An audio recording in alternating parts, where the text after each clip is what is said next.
The most famous of all the Etruscan monsters that have come down to us is the Chimera of Arezzo.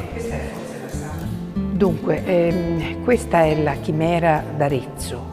D'Arezzo è a tutti gli effetti il numero 1 del Museo Archeologico di Firenze. Uno dei motivi è anche perché è l'unico grande bronzo così antico conservatosi integro fino a noi, grande bronzo etrusco naturalmente, completamente etrusco. Siamo alla fine del V, inizi del IV secolo a.C.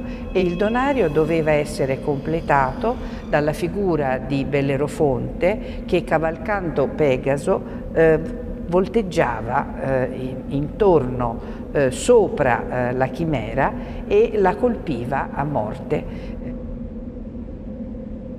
La testa di capra è già completamente reclinata, quindi è una parte dell'animale che è già morto ed ha una grande ferita appunto che spilla sangue sul collo e ci sono altre ferite sulle gambe.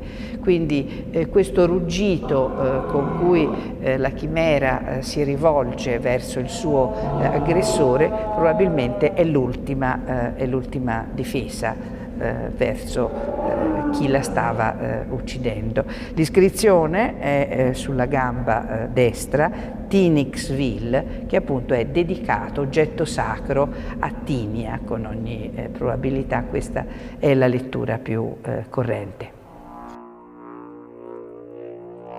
The most popular image that is found on Etruscan sarcophagi, cinerary urns, and wall painting, and sometimes on pottery, is actually the journey to the underworld.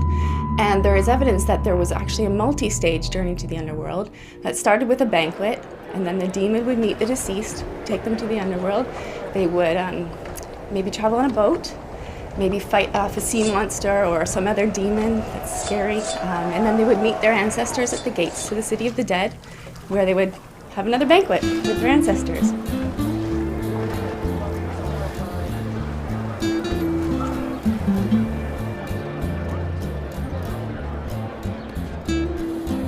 We are in front of one of the late sarcophagi from the territory of Orvieto. This comes from Torre San Severo, and it has a series of very interesting images carved on this type of volcanic stone, which is the material that it is made out of.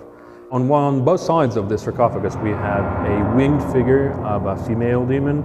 She's holding in one hand a bearded snake, and we can call her maybe a Vant or a Laza, and she's approaching, both of them are tending to the center of the sarcophagus, where we have a very well built scene which is not as Etruscan as the demoness that are on both sides. This is more Greek connected because it is the sacrifice of the prisoners from Troy in honor of the deceased Patroclus, who was the cousin and lover of Achilles, who is performing the sacrifice right here in the middle. And the scene is very familiar with other things that we've seen also in Etruria, like the very famous François tomb, where we have exactly the same painting, and where the artist of the Etruscans added what?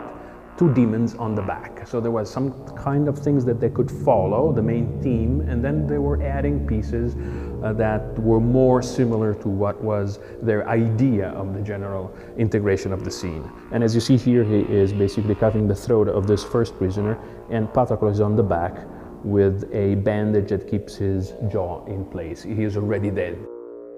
And on the same sarcophagus, but on the other side, we have again 2 demons on the far end, male in this case, probably it's Tukulka or Charon, while in the middle we have another scene of sacrifice. It's probably Iphigenia that's been sacrificed this time.